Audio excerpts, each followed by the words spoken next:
All right, let's dive into this. Drug product development, huh? Looks like we've got a lot to unpack here. Legal documents, research guidelines, even some audio. Sounds like maybe a podcast, all about drug development. Someone's really interested in figuring out how a drug goes from an idea to, something you can actually get at the pharmacy. Oh, yeah. It is quite a journey and pretty complex, but that's what makes it so fascinating, right? Definitely. We can think of it kind of like a puzzle where each piece is a different stage of development. So you've got the formulation part, figuring out that right mix of ingredients. Then there's process validation, making sure all those ingredients are combined right and consistently. And of course, got to have stability testing to make sure that final product is safe and effective, for a good while. And all of this is happening with the FDA watching every step of the way. Speaking of the FDA, I saw a lot of stuff about CFR Title 21 in these materials. And honestly, some of those regulations, wow, they are seriously detailed. Like there's a whole section in there, 21 CFR 111, all about how to sanitize equipment. I mean, do scientists really need instructions that specific? Well, at first glance, yeah, it might seem a little much, but when you think about it, these regulations are all about reducing risk as much as possible. I mean, we're talking about medications people are injecting or ingesting, right? So even a tiny bit of contamination could be, well, it could have some pretty serious consequences. Those instructions for equipment sanitation, they're not just about keeping things clean, they're really about keeping patients safe. That's the main goal. Makes sense. It's like building a house. You got to have a really solid foundation for everything else to stand up, right? So these regulations are kind of like that foundation for drug development. But what about the actual drug itself? You mentioned formulation earlier. How do scientists even figure out the best way to get a drug into the body? Is it always a pill or what? Oh, not at all. There are tons of different formulations out there, and picking the right one, that's really important for how effective a drug is going to be. We've got tablets, capsules, liquids, injections, patches, even things like nanoparticles that can deliver drugs right to specific cells. And each type of formulation comes with, its own set of challenges. Oh, wow. So it's not just about figuring out the right chemical compound. It's like you got to find the best way to package it up, too. Exactly. And that's where things like, bioequivalence come into play. You've heard of generic drugs, right? They're basically like copies of those brand name drugs, but usually much cheaper. But to get approved, a generic has to prove it's bioequivalent to the original, meaning it delivers the same amount of the active ingredient to your body at the same rate. So even if the pills look different, they basically do the same thing once they're in your system. Yeah, that's the idea. And the FDA has some strict rules about this, all laid out in something called the NDA-BE guidance.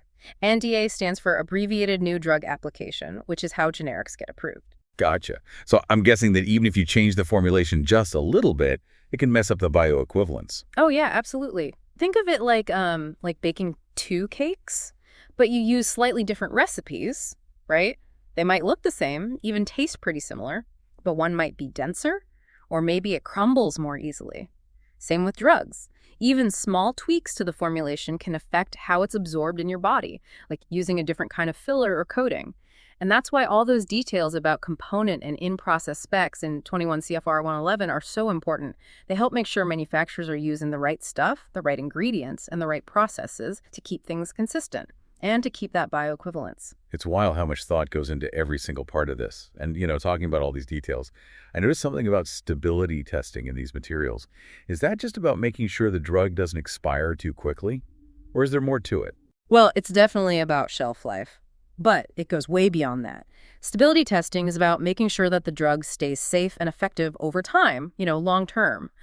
So we're talking about exposing that drug to all sorts of different conditions, like different temperatures, humidity, even light, all to see how it holds up. So they're basically trying to recreate what might happen to a drug if you leave it in your car on a hot day or in a humid bathroom. Exactly. And they're also looking for changes in the drug's chemical makeup that might happen over time. Those changes, even if they seem small, could mean the drug doesn't work as well, or even worse, that it becomes harmful. Wow. So stability testing is like the last hurdle a drug has to clear before it can actually hit the market. What if a drug fails those tests? Do they have to start all over again? Sometimes, yeah, but often it means going back and tweaking the formulation, maybe adding something to keep it from breaking down or changing the packaging to protect it from light, that kind of thing. It's like a constant back and forth, refining it until it finally meets all those stability standards. That's it. And it really shows how dedicated and clever the scientists and engineers in this field are.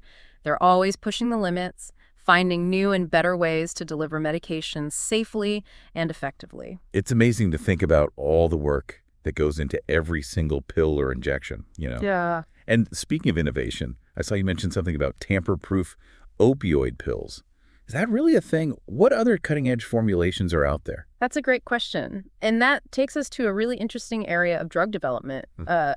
Abuse deterrent formulations, yeah, that's a really, really interesting area of drug development. Basically, what scientists are trying to do is create opioid meds that are much harder to abuse, like, crushing pills to snort them or dissolving them to inject, that kind of thing. Yeah, that makes sense. I could definitely see how that would be a huge step forward, especially with the opioid crisis and everything. But how do you even make a pill tamper-proof? That just sounds so difficult. Oh, it is. It's a big challenge. One way they're doing it is by making the pills physically tougher to crush or break. Like some formulations use these special polymers. They bind the drug particles together really tightly, so they're really resistant to grinding or cutting. So even if someone tried to crush it up, it wouldn't turn into that powder they could misuse? Exactly. And then another approach is to add ingredients that basically make it really unpleasant if someone tries to tamper with it. Like some pills release this super bitter taste or even a burning sensation if they're crushed or dissolved. Oh, wow. That's pretty clever. Like a built-in deterrent to make people think twice before misusing it. But does that mean, do these tamper-proof pills still work for people who actually need them for pain? That's the thing, right? You have to strike that balance, making it harder to abuse, but still making sure it's effective for the people who need it legitimately. And that's where all that testing, the rigorous testing comes in. These formulations have to go through all the same clinical trials and regulatory hurdles as any other medication to prove they're safe and effective. Yeah, it seems like that's a theme here. No matter how innovative the drug is or how it's formulated, it always comes back to those basics, safety and efficacy. Absolutely. That's the core of it. And that's what those regulations we were talking about earlier, like in 21 CFR 312 and 314, that's what they're all about. They control everything from how clinical trials are designed to how drugs are labeled, even the monitoring that happens after a drug is already approved. Wow, it's like this big safety net woven through the entire process. That's a great way to put it. And it's not just about protecting patients, it's also about keeping that trust in the pharmaceutical industry. When people feel confident that the meds they're taking have been through all these tests and met all these standards, they're going to trust their doctors more, and they're more likely to actually stick with their treatment plans. That makes a lot of sense. So we've covered the tamper-proof opioids, but what about some of those cutting-edge formulations? You mentioned nanoparticles before. What makes them so special? Nanoparticles are super tiny. We're talking 1,000 times smaller than a human hair.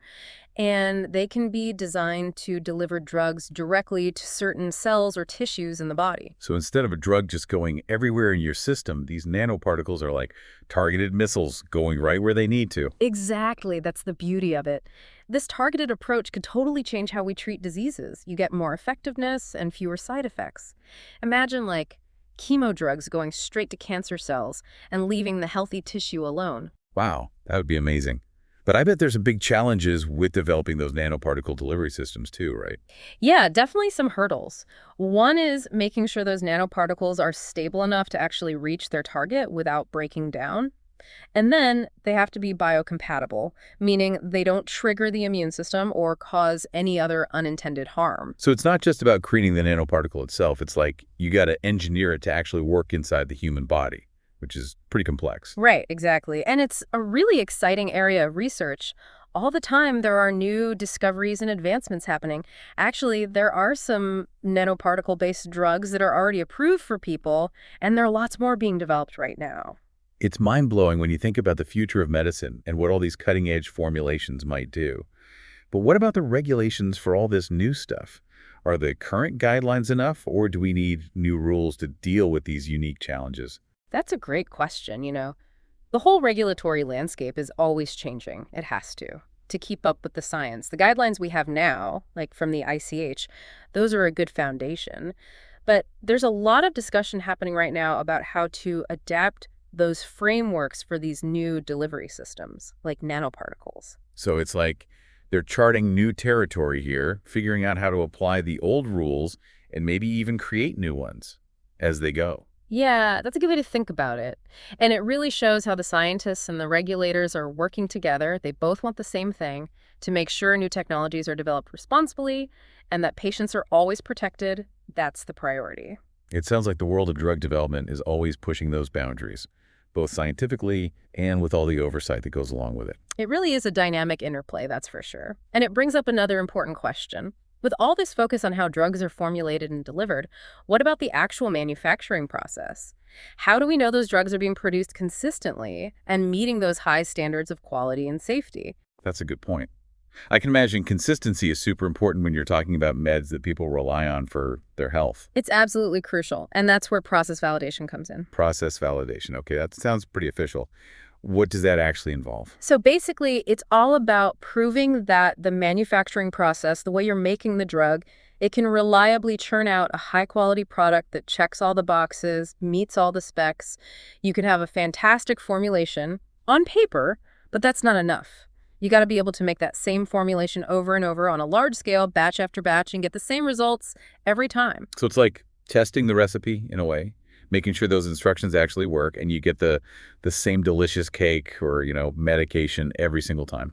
That's a perfect analogy. Process validation involves a whole bunch of experiments and analyses, all carefully planned out, to figure out what might cause variations in the manufacturing process. And then you set up controls to minimize those variations as much as possible. I can see how that would be really important, especially with meds, where even a tiny difference could have a big impact. Exactly. We're talking about controlling things like temperature, humidity during production, making sure the equipment is calibrated just right, even verifying that the sterilization process is actually doing its job. Every single step has to be scrutinized like under a microscope and then documented to make sure everything's consistent and the quality is top-notch. Sounds incredibly thorough. And this is where those record-keeping rules we saw in 21 CFR 211, those come in, right? Oh, absolutely. Meticulous record keeping is key for process validation. Every single batch of a drug that's produced has to be traceable, all the way back to the source materials, the conditions it was made under, the quality control tests. That way, if there's ever a problem, manufacturers can pinpoint where it happened and fix it, prevent it from happening again. Like a detective story, got to put all the clues together to make sure the final product is safe and effective. That's a great way to look at it. And it's not just for internal quality control either. Those records can be inspected by the FDA. So it's a way of keeping everyone honest and making sure the whole process is transparent. Precisely. And it really highlights that cooperation between the drug companies and the regulators.